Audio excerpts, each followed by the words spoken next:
मान आहे. मला आठवतंय सुरुवातीच्या काळामध्ये स्वर्गीय यशवंतराव चव्हाण साहेब दिल्लीमध्ये असताना महाराष्ट्रातल्या प्रत्येक माणसाला आपला माणूस दिल्लीमध्ये असं वाटायचं. त्याच्यानंतरच्या काळामध्ये ती जबाबदारी आदरणीय पवार साहेबांनी पेलली आणि महाराष्ट्रातला कुणी माणूस गेला तर तिथं हक्काने जायचा. आणि त्याच्यानंतर ती जबाबदारी कुणी सांभाळली असेल तर ते गडकरी साहेब आहेत. आणि त्याच्यामुळं कुणी महाराष्ट्रातला माणूस गेला की चला आपण गडकरी साहेबांच्याकडे जाऊ.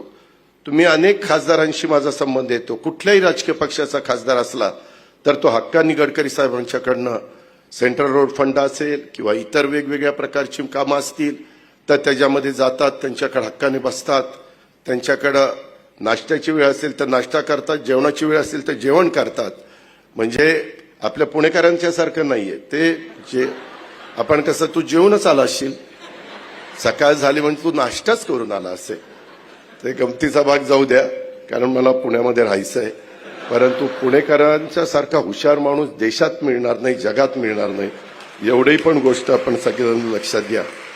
12 लाखात 10 गुंठे घ्यायचेत का? आणि तेही सेपरेट 7/12 आणि सेपरेट खरेदी खतासहित. टीआरएस डेव्हलपर्स निर्मित टीआरएस मधुबन पार्क फेज 33. सरकारी मोजणी 30 वर्षांचा सर्च रिपोर्ट, पेपर नोटीस आणि एनओसी असणारा हा क्लिअर टायटल प्रोजेक्ट. चारही बाजूंनी हायवे असणाऱ्या गावात ते म्हणजे कुरकुम पांढरेवाडी या ठिकाणी हा प्लॉट आहे. प्लॉटला आहे 30 फुटी हा भव्य रस्ता, त्यासोबत सेपरेट तार कंपाऊंड आणि गेट आणि लाईट पाण्याची सुद्धा व्यवस्था आहे बरं का. पुढे पाडव्याच्या ऑफर साठी आजच तुमची साईट व्हिजिट या प्लॉट मध्ये बुकिंग करा.